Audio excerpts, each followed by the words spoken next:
Então, continuando essa segunda parte sobre o trabalho da responsabilidade social, no caso, a ética da responsabilidade social dentro das empresas, eu vou tratar agora da parte onde eu tinha encerrado antes, que seria a adaptação à mudança.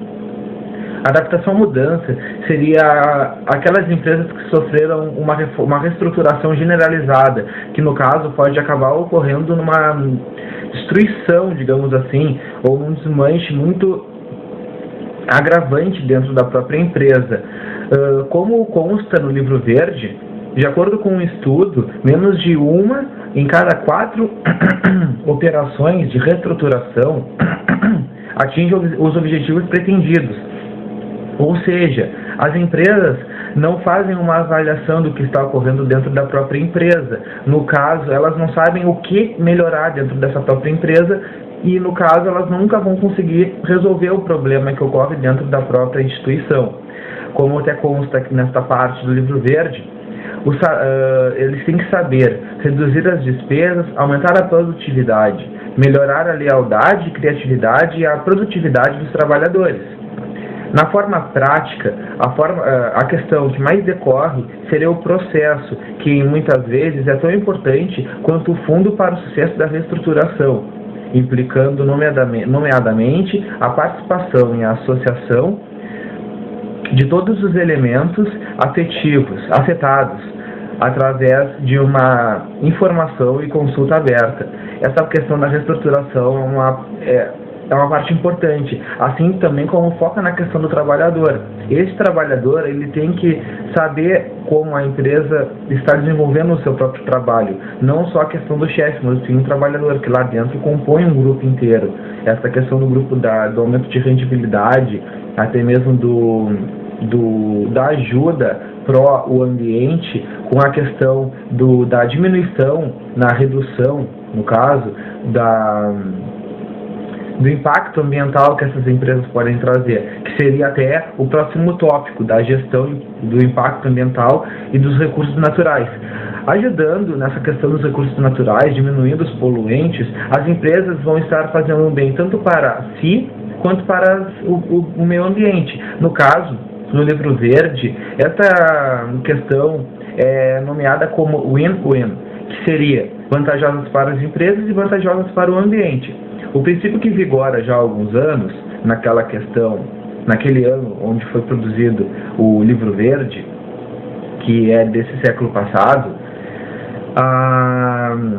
foi muito recentemente reconhecido no 6º programa da ação da Comunidade Europeia em matéria do ambiente, no qual se anuncia de que forma é que a União Europeia e os governos dos Estados-membros podem ajudar as empresas a identificar as oportunidades do mercado e os investimentos vantajosos tanto para eles quanto para o meio ambiente.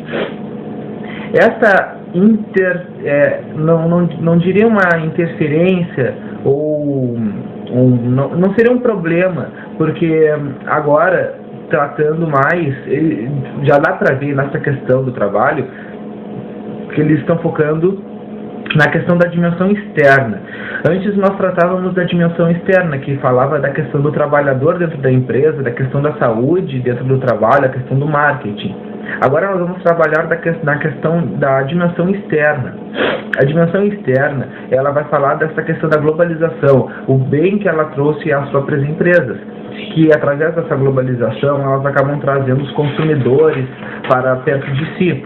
Tais consumidores vão se tornar parceiros comerciais, fornecedores que fazem parte ou constituem pequenas empresas que não aderem à questão da União Europeia da responsabilidade social, só que ao mesmo tempo em que não aderem, elas acabam aderindo. Por quê? Porque ao mesmo tempo em que elas acabam se associando às grandes empresas, a menor empresa sai ganhando, assim como a grande empresa.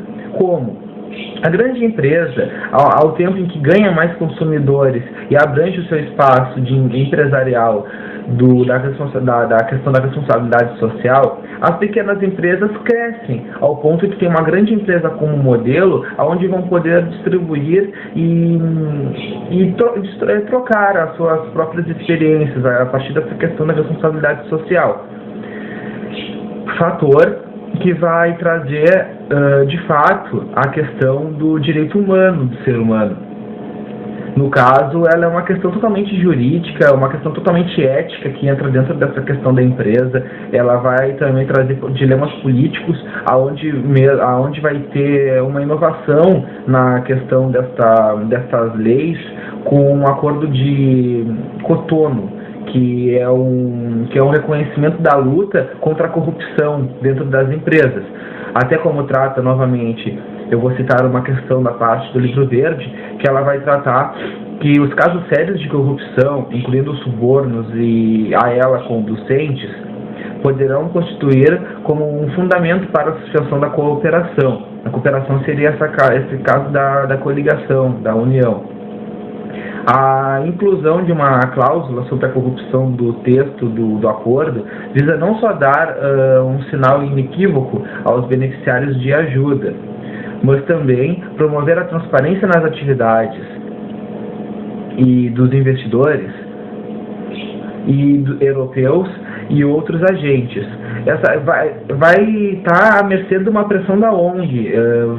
Muitas empresas, muitos fatores, muitas coligações que tratam dessa questão do meio ambiente, elas vão ter papel fundamental, primordial nessa questão de pressionar a empresa, pressionar a questão da corrupção, pressionar a questão do código de conduta dentro dessa empresa que adere à responsabilidade social. Ela também vai tratar da questão do código de conduta, onde eu vou ler um parágrafo que consta no Livro Verde, que os códigos de conduta devem ser aplicados a todos os níveis de organização e da cadeia de produção. Nesta matéria, no âmbito de um diálogo permanente, nomeadamente com as comunidades locais, é fundamental uma política de informação local e total. A formação de gestores, trabalhadores e comunidades locais relativamente à aplicação dos códigos de conduta é igualmente importante. Além disso, deve-se incidir sobre uma abordagem perfectiva que sublinha a necessidade de introduzir melhorias progressivas às normas e o próprio código de conduta. Esta questão é extremamente importante, é uma das principais questões que é tratada e bem observada dentro da questão do Livro Verde, e que também vai trazer uma abordagem integrada à responsabilidade das empresas. Essa abordagem da responsabilidade social das empresas, ela vai tratar da questão da gestão da responsabilidade social, ou seja, os pequenos consumidores, eles podem muito bem sim interferir nas questões da responsabilidade social dentro de uma empresa grande, porque ao mesmo tempo que um consumidor ele se sente coligado a uma grande empresa, ele vai querer fazer parte e comprar como eu posso explicar?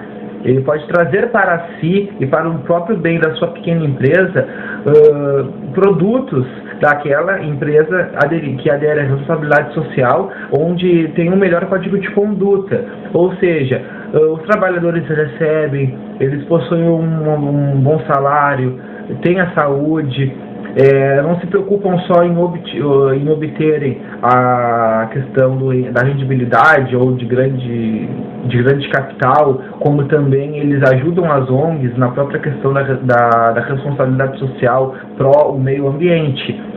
Só que, até como consta novamente uma citação que eu vou falar do Livro Verde, essas abordagens e as relações com as diversas partes interessadas variam em função às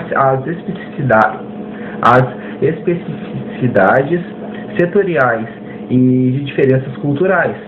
Numa fase inicial, as empresas começam por adotar uma declaração de missão, um código de conduta ou uma declaração dos princípios, ou seja, é aquela questão que eu estava enfatizando agora há pouco.